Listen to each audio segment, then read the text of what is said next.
% মুসলিম সেখানে আছে, তাদের ভোটটা আর ওইভাবে প্রভাব ফেলেনি যখন হিন্দু ভোট এক হয়ে যায় এবং এত অধিক সংখ্যক ভোট কাস্ট হয়েছে। গতবারও এর চেয়ে কম ছিল না। তো সার্বিকভাবে এই বিজয়টা দুইটা জিনিস আমার কাছে মনে হয়েছে। প্রথম হচ্ছে যে এটা একটা পশ্চিমবঙ্গের সাথে আমি বাংলাদেশের রাজনীতির সাথে একটু মিলাতে পারি। পশ্চিমবঙ্গে শেখ হাসিনার শাসন যখন শুরু হয়েছিল ঠিক একই সময় ওইখানেও তারা আসছিল, প্রায় 2011-তে আসলো, তো 11-তে মমতা শুরু করলো। প্রায় একই সময় বাংলাদেশও শেখ হাসিনা ছিল এবং শেখ হাসিনার সাথে পশ্চিমবঙ্গের শাসনের সাথে একটি মিল আছে। আমি এই সেন্সে দেখি যে ওইখানেও একটা ক্ষমতাসীন দলের একটা গুন্ডামি, যেটা অরাজকতা, যেটা টেম্পোস্টান দখল, যে রাজনীতি বাংলাদেশে প্রচলিত আছে, বাস দখল, স্কুল প্রতিষ্ঠানগুলোতে নিজেদের কর্তৃত্ব করা, এই সমস্তগুলো এমন পজিশনে গিয়েছে মানুষ বিরক্ত হয়ে গেছে। সরকারি দলের উপর মানুষ এত বিরক্ত। ওখানে সরকারি দল বলতে যে কেন্দ্রীয় সরকার একটা, আর হচ্ছে না, আমি তৃণমূলের কথা বলছি, কারণ ওইখানে কেন্দ্রে কে থাকলো সেটা কিছু আসে যাচ্ছিল না তখন। রাজ্য সরকার যেহেতু সরকার চালাচ্ছে, সেখানে রাজ্য সরকারের উপরে সবগুলো বর্তায়। তো সে জায়গায় এত বিরক্ত হয়ে গেছিল যে, এবং করাপশন এভাবে বেড়েছিল, তো সবগুলোর একটা প্রভাব এখানে পড়েছে। এটাকে আপনি বলতে পারবেন আরেকটা সেকেন্ড অপশন আপনি বলতেন এন্টি এস্টাবলিশমেন্ট, যেটা আমরা বলি। আপনি দীর্ঘদিন ক্ষমতায় থাকতে থাকতেও বিরক্ত হয়ে যায় মানুষ আপনাকে দেখতে দেখতে। আমাকে কথা প্রসঙ্গে আমি একটু বলি যে আমি যখন ইরাক ওয়ার কাভার শেষে দেশে আসলাম, আমাকে আমাদের তখনকার প্রধানমন্ত্রী বেগম খালেদা জিয়া আমাকে চা পানের আমন্ত্রণ জানিয়েছিলেন। তো উনি আমাকে জিজ্ঞেস করেছিলেন যে, আচ্ছা সাদ্দাম হোসেন কেমন জনপ্রিয়? তা আমি বলছি যে, ম্যাডাম আপনি মাইন্ড করেন না আমি যদি বলি, বাংলাদেশের মানুষ আপনাকে এবং শেখ হাসিনাকে 5 বছরের বেশি ক্ষমতায় দেখতে চায় না। আমি তার ওনাকে বলছি যে 5 বছরের বেশি ক্ষমতা, এবং ছিলেন যে তাজুল ইসলাম ছিলেন ওনার প্রেস সেক্রেটারি, আর তরিকুল ইসলাম উনি তো মারা গেছেন, আপনি ওটাও বলতে পারছেন না। তো 5 বছরের বেশি ক্ষমতায় দেখতে চায় না। তো সেই ক্ষেত্রে সাদ্দাম 24 বছর ক্ষমতায় ছিল। তো আপনি বুঝতে পারেন কেমন জনপ্রিয় ছিল। তো উনি একটু হাসলেন, তারপর আমারও বললেন যে 24 না 28 বছর। তা আমি ওনাকে একটু সংশোধনী দিলাম, যে বললাম যে ওনার বাদ পার্টি 28 বছর ছিল, কিন্তু সাদ্দাম হোসেন 24 বছর ছিল, কারণ এর আগে আরেকজন ছিল ওই পার্টির। সো এই বাংলাদেশ এবং এই দুই বাঙালিদের মধ্যে চরিত্র তো একই। তো সেই জায়গায় মমতা যে 15 বছর রাজত্ব করেছে, এটা তো বিরাট একটা ব্যাপার। তার আগে সিপিএম 34 বছর ছিল, সিপিএম এর পলিটিক্স অন্যরকম ছিল। কিন্তু সেই জায়গায় মমতা এই 3 পার্টির মাঝখান দিয়ে বিজেপির উত্থান, তারপরে কংগ্রেস আছে সেখানে, তারপর আবার সিপিএম, এর মধ্যে যে এত বছর টিকে ছিল, এটা অনেক অনেক বড় পাওনা আমি মনে করি। এবং মমতা, আমি একটু খারাপও লাগছে যে বেচারি এবার জিততেও পারে নাই। একটা আসনে লড়েছিল, সেখানেও শুভেন্দুর কাছে উনি হেরেছেন। সো সেই হারাটা মনে হয় খুব কম ব্যবধানে। আমি একটু আগে যখন নিউজ পড়ছিলাম তখন দেখছিলাম 538 ভোট সম্ভবত পেয়ে শুভেন্দু অধিকারী এগিয়েছিলেন এখানে। ওইটাই তো বললাম, শুভেন্দু 2টা আসনে জিতেছে, মমতার যেই আসনে সেখানেও মমতাকে উনি হারিয়েছেন 15,000 ভোটে। এখন আপনি যে জিনিসটা বলছেন সেটা হচ্ছে যে বাংলাদেশের সাথে সম্পর্ক কোন জায়গায় যায়, এক ধরনের আতঙ্ক। বিশেষ করে বাংলাদেশের মুসলিমরা মনে করতে পারে যে ওখানে হিন্দু জাগরণ, আর এখানে মুসলিমদেরকে কোনো নির্যাতন করে কিনা, বা এই ধরনের সম্পর্ক আরও তিক্ততা হয় কিনা। আমি মনে করি যে যখন কোনো আনরুলি ফোর্স বা দল ক্ষমতায় চলে আসে, তাদের কিছু রেসপন্সিবিলিটি তো বেড়ে যায় তখন। এই যে হিন্দু মুসলিম দাঙ্গা, হিন্দু মুসলিম ব্যবসা, এগুলো তখন তাদের ঘাড়ে আসবে। তখন তারা আবার বলতে পারবে না যে এটা তো তখন সরকার হিসেবে তাদের দায়িত্ব পড়ে যায়। আগে তো সরকারে ছিলাম না, তখন দাঙ্গা লাগিয়ে দিলাম। এখনও যেটা হবে সেটা হচ্ছে ইলেকশনের পরপর হবে, কোথাও কেউ কেউ প্রতিশোধ নিয়ে নেবে, কিন্তু আলটিমেটলি যে বাংলাদেশের সাথে পশ্চিমবঙ্গের সম্পর্ক নির্ভর করবে সেন্টারের উপর। পশ্চিমবঙ্গ এখানে কোনো ফ্যাক্টর না। সেন্টার কিভাবে বাংলাদেশকে ডিল করছে, এবং পশ্চিমবঙ্গের ডিল করার বিষয়টা এটাই হচ্ছে যে হিন্দু মুসলিম এই সম্পর্কটা, হিন্দু মুসলিমের যে তিক্ততা, সেটা তারা কতটা মিনিমাইজ করতে পারবে, সেটা কতটা মুন্সিয়ানার সঙ্গে ডিল করতে পারবে, সেটার উপর তাদের সাফল্য যেমন নির্ভর করছে, বাংলাদেশের সাথেও তাদের সম্পর্ক নির্ভর করছে। কারণ সেখানে কথাই বলা যায়, অনেক উস্কানি দেওয়া যায়, কিন্তু আপনার কাঁধে যখন দায়িত্বটা পড়বে, কাঁধে দায়িত্ব পড়ার পরপরই কিন্তু আপনাকে অনেক কিছু চিন্তা করতে হবে। নিজের দেশকে সামলাতে হবে। আপনি দেখেন এখানে তো 46% ভোট পেয়ে কিন্তু তারা এই ভূমিধস বিজয়টা পেল। পাশাপাশি কিন্তু 40% ভোট কিন্তু এই তৃণমূল মমতা কিন্তু পেয়েছে। এখানে মানুষের ভিতরে যদি আপনি এমন কিছু বলেন বা এমন কিছু রাষ্ট্রের বিরুদ্ধে বা পার্শ্ববর্তী দেশের বিরুদ্ধে যদি আপনি কিছু করতে যান, ওই মানুষগুলো তো চুপ থাকবে না কখনোই। কিন্তু বিবেক এবং বাস্তবতা নিরিখে মানুষ যদি দানবীয় কায়দায় বা এমন কিছু করতে যায় যেটা দেশের ভিতরে যদি বিশৃঙ্খলা সৃষ্টি হয়, সেখানেও প্রতিবাদ হবে। এবং পার্শ্ববর্তী রাষ্ট্রের সাথে যদি এমন কিছু করতে হয়, সেখানে কিন্তু প্রতিবাদ হবে। যেমন আপনি ইরানের বিরুদ্ধে এই যে আক্রমণটা করলো আমেরিকা, তো আমেরিকাতে বসে কি ট্রাম্পের বিরুদ্ধে ওখানে কি প্রসেশন হয়েছে না? তো এরকম আমি মনে করি এই যে শুভেন্দু অধিকারী যা বলেছে, এটা তো একটা দেশের সার্বভৌমত্বের প্রশ্নে এই দেশকে নিয়ে সে যা বলেছে, এখন সে বুঝবে কীভাবে রাষ্ট্র মানে পরিচালনা করতে গেলে পার্শ্ববর্তী দেশের সাথে কীভাবে সুসম্পর্কটা রাখতে হয়। তখন এটা করেছে সে, তখন একটা প্রশ্নে আমরা কিন্তু কখনোই কিন্তু ভারতের বিরুদ্ধে আমরা যুদ্ধ করতে যাব না। কিন্তু ভারত যদি ওই অতীতের মতো একটা মনিব দানব, সে যদি বাংলাদেশের স্বার্থকে জলাঞ্জলি দিয়ে বাংলাদেশকে যদি চুষে খেতে চায়, এটা তো এই দেশের মানুষ মানবে না। আমাদের 5ই জুলাই অভ্যুত্থানে কিন্তু আমরা আরেকবার কিন্তু এই দেশকে জাগ্রত করতে পেরেছি। এবং আমার মনে হয় এই ছাত্ররা যারা সবাই মানে অংশীজন বলতে এই ফ্যাসিস্টের বিরুদ্ধে আমরা যারাই সংগ্রাম করেছি, এখনও সবাই সচেতন।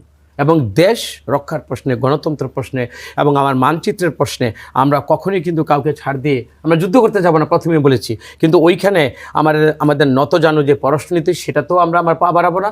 এবং আমাদের অস্তিত্বের প্রশ্নে এবং আমাদের অধিকারের প্রশ্নে, গণতন্ত্র এবং আমার স্বাধিকার নিয়ে আমার বেঁচে থাকার জন্য সার্বভৌম যে বাংলাদেশ, এই বাংলাদেশের জন্য আমরা সবাই এক কাট্টা হয়ে কিন্তু আমরা আমাদের পাশের দেশের সাথে আমরা অবশ্যই চাবো যে তাদের সাথে আমাদের একটা সম্মানজনক আমাদের সম্পর্ক থাকুক। কিন্তু কাউকে মুনশিয়ানা করে আমাদেরকে নিষ্পেষিত করবে, ওই মনোভাব নিয়ে পার্শ্ববর্তী দেশ যাই বলুক, যারই জয়লাভ করে, আমরা জয়কে আমরা অবশ্যই সাধুবাদ জানাই। আর একটা কথা এখানে বলতেই হবে, কেউ যদি মনে করে একটা হিন্দুবাদীদের একটা উত্থান হয়েছে, বাংলাদেশে এরকম একটা মৌলবাদীদের উত্থান হবে, সব জায়গার সব প্রেক্ষাপট কিন্তু একই না।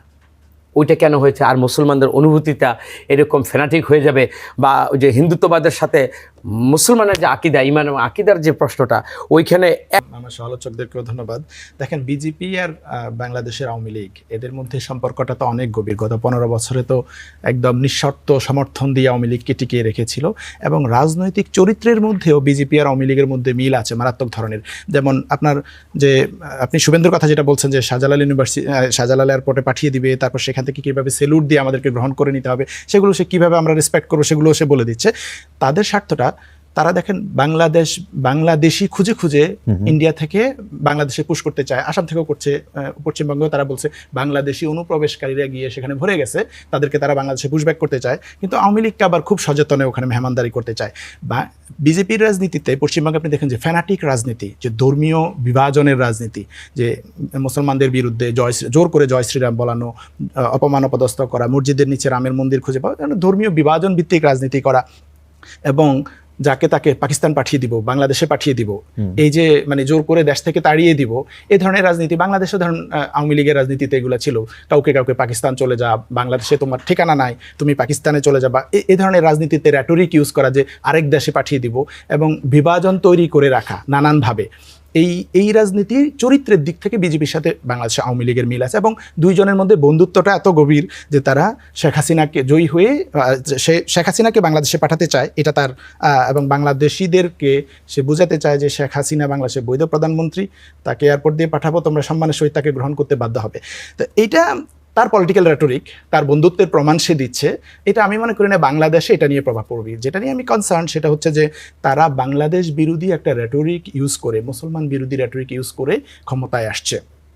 এবং নানান জায়গায়, আসামে যেমন ওরা এনআরসি করছে, পশ্চিমবঙ্গে তারা এনআরসি করার চেষ্টা করবে। অলরেডি মুসলমানদের একটা বড় সংখ্যক, প্রায় 1 লাখের মতো মুসলমানদেরকে ভোটার তালিকা থেকে বাতিল করেছে তারা। তো এভাবে নানাভাবে সারা ভারতে কিন্তু তারা এই প্রচারটা চালায় যে বাংলাদেশের সীমান্ত দিয়ে ভারতে প্রচুর পরিমাণ বাংলাদেশ থেকে মুসলমানরা অনুপ্রবেশ করে। তো এটা আমি জানি না ওরা কোন সোর্স থেকে এ ধরনের কথাবার্তা বলে, কিন্তু এই রেটরিকটা সারা ভারতের মানুষ খায়, মানুষ তারা এটা গ্রহণ করেছে। তারা সত্যি সত্যি, আমি অনেকের সাথে সেমিনারের কথা, তারা বলে তোমাদের সীমান্তে তো অনেক ঝামেলা, অনেক মানুষজন এরকম অনুপ্রবেশ করে। তো আমি বললাম কোন দুঃখে তোমার এই কথা সত্য মনে হয়? বাংলাদেশের মানুষ না খায় মরে, পশ্চিমবঙ্গের চেয়ে বাংলাদেশের অবস্থা, অর্থনৈতিক অবস্থা এত খারাপ যে এখান থেকে ওখানে গিয়ে আমাদের খেতে হয়। মনে হচ্ছে এটা মেক্সিকো আর আমেরিকার সীমান্ত, আমেরিকা অনেক ধনাঢ্য দেশ, মেক্সিকো থেকে অনেক গরিবরা দলে দলে এসে এখানে অনুপ্রবেশ করতেছে। যেটা তারা করবে যে এই বাংলাদেশি বলে বলে অনেক মানুষদেরকে তারা পুশব্যাক করার চেষ্টা করবে বাংলাদেশে, যেটা ওরা বলেছে যে 70-এর পরে 71-এর পরে যারা ওখানে গিয়েছে এর আগের কোনো কানেকশন যদি প্রুফ করতে না পারে, তার মানে অনেক গরিব মানুষদের থাকে, তাদের নথিপত্র থাকে না, পুরোনো দিনের কোথায় দলিল দস্তাবেজ নামজারি এগুলো থাকে না, তারা ক্ষতিগ্রস্ত হয়, বিপদে পড়ে। আমরা এনআরসির সময় এই কাহিনীগুলো দেখেছি। তো এটা যদি করে তাহলে ওরা রোহিঙ্গা সংকটের মতো মায়ানমার যেমন আমাদের বাংলাদেশের দিকে পুশ করছে রোহিঙ্গাদেরকে, এরা এই কাহিনী শুরু করতে পারে এবং এটা আমাদের জন্য একটা শরণার্থী ক্রাইসিস তৈরি হওয়ার সম্ভাবনা আছে যদি তারা এটা করে। আর সীমান্তটা তো অনেক সেন্সিটিভ, এমনি বাংলাদেশের সীমান্তে প্রচুর খুন হয়, এটা সারা দুনিয়াতে ইউনিক যে এত বেশি সীমান্ত হত্যা হয়, দুনিয়াতে অন্য কোনো দেশে হয় না। ইভেন অনেকে এটাকে তুলনা করেন যে যুদ্ধ বিধ্বস্ত দেশগুলোতেও এত হত্যা হয় না যতটা আমাদের সীমান্তে হয়। তো বিজেপি যেহেতু বাংলাদেশে থেকে মুসলমানরা অনুপ্রবেশ করে বলে এই ধরনের রেটরিক ইউজ করে, তো আমার কাছে মনে হয় সীমান্তে হত্যা বেড়ে যাওয়ার একটা সম্ভাবনা আছে। এটার ব্যাপারে বাংলাদেশ থেকে আমি মনে করি আমাদের প্রিকশন নেওয়া উচিত যে সীমান্তে নিরাপত্তা আমরা কিভাবে বৃদ্ধি করব, সীমান্তে হত্যা করা বা এই ধরনের ঘটনাগুলো ঠেকানোর জন্য। তো এছাড়া আমি মনে করি না মেজর কোনো ইস্যুজ হবে, কারণ বাংলাদেশের সম্পর্ক তো আর পশ্চিমবঙ্গ সরকারের সাথে হবে না, বাংলাদেশের সম্পর্ক হচ্ছে কেন্দ্রীয় সরকারের সাথে। তো পশ্চিমবঙ্গের মুখ্যমন্ত্রী কে হলো কে গেল এটা দিয়ে খুব বেশি যে আমাদের কিছু যাবে আসবে তা না, কিন্তু প্রতিবেশী হিসাবে ডেফিনেটলি ওখানে যদি মুসলমানদের উপরে এরকম নির্যাতন করা হয়, বাঙালি মুসলমান বলে তাকে বাংলাদেশি সাব্যস্ত করে নির্যাতন করা হয়, এটা আমাদের সাথে সংখ্যালঘু তোষণ করেছিল, মুসলমানদেরকে তোষণ রাজনীতি সে নিয়েছিল। এবং মুসলমানদের কী তোষণ, এগুলো বোগাস। মুসলমানদের তোষণ হচ্ছে 2011 সালে সে হুজুর যারা মসজিদ মাদার ইয়েতে ছিল তাদেরকে 2000 টাকা করে ভাতা দিয়েছে। এছাড়া এলিট, হ্যাঁ ইমামদের বা ওই আর এলিট মুসলমান যারা আছে তারা কিছু সুবিধা পেয়েছে। ঠিক একই, কিন্তু সংখ্যালঘু মুসলমানদের কোনো জীবন মানের খুব উন্নতি হয় নাই তার শাসনে। সেখানে চাকরি বাকরি যা কিছু বলেন সে একই রকম আছে, একই রকম শোষণ যেভাবে চলে ভারতে, হোল ইন্ডিয়াতে মুসলিমরা যেভাবে নির্যাতিত, লোক দেখানো ছিল। এই জায়গায় এই কাজটা কি আওয়ামী লীগও করতো? এখানেও তাই। এখানেও সংখ্যালঘু যারা আছে একেবারে মানে তৃণমূলে যে সংখ্যালঘু যারা আছে তারা, আওয়ামী লীগ তো বলে যে সংখ্যালঘুদের প্রোটেকশন দিচ্ছে, তাই না? কিন্তু তৃণমূলের আমি ব্যক্তিগত বিশ্বাস করি যে তৃণমূলের হিন্দুরা এটার কোনো ইয়ে পায় না, এটার কোনো ইয়ে পায় না, সুযোগ সুবিধা পায় না। এটাও ঠিক এলিট হিন্দু যারা আছে এখানে তারা সেটাই দখল করে।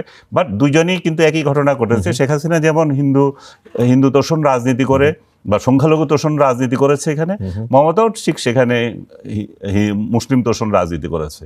এটা তাদের ভোটের জন্যই করেছে, এটা অন্য কিছুই না। আচ্ছা, সেকেন্ড প্রশ্ন ছিল যে বিজেপির উত্থানে আওয়ামী লীগ নেতাকর্মীদের খুশি হওয়ার কোনো কারণ আছে বলে মনে করেন? আওয়ামী লীগ নেতাদের খুশি হওয়ার কারণে, বেজার হওয়ার কারণে, কারণ আওয়ামী লীগ নেতারা যখন দেশ ছেড়ে চলে গিয়েছিল ওইখানে, যারা ওইখানে আশ্রয় নিয়েছে তারা তো মমতার শাসনেই ছিল, সেখানে তাদের চলাফেরা তো কোনো অসুবিধা হয় নাই। এখন যারা শুভেন্দু আসলো, আপনি বলতেছেন তাদের সাথে আরো খুশি হওয়ার কথা, তাতেও তো তাদের কোনো অসুবিধা নেই। তো আগে যখন অসুবিধা হয় না, এখনো অসুবিধা হবে না। সব কিছু তো নির্ভর করছে সেন্ট্রালের উপর। সেন্ট্রাল গভর্নমেন্ট আওয়ামী লীগকে কীভাবে ট্রিট করছে। সেন্ট্রাল গভর্নমেন্ট যেখানে শেখ হাসিনাকে অতিথির মর্যাদায় রেখেছেন সেখানে, এবং তার প্রোটেকশন দিচ্ছেন, এবং তার বাংলাদেশের অনুরোধকে কোনো থোড়াই কেয়ার করে না যে আমরা দিব কি দেবো না, শেখ হাসিনাকে ফেরত দেওয়ার তো বহুবার বলছে, তাই না? এগুলোর কোনো পাত্তাই দিচ্ছে না বা দেবেও না। তো সেই জায়গায় বাংলাদেশ আওয়ামী লীগের যে সমস্ত নেতাকর্মী সেখানে আছে, তারা কোন মানে পানিতে পড়ে গেছে যে এখন এই আসলে তাদের অসুবিধা হয়ে যাবে কিংবা এই আসলে তাদের সুবিধা হয়ে যাবে, একই তো জিনিস। আচ্ছা, আমার কাছে এটা আওয়ামী লীগের নেতাকর্মীদের ওখানে কী হবে সেটাতে কিছু আসে যায় না।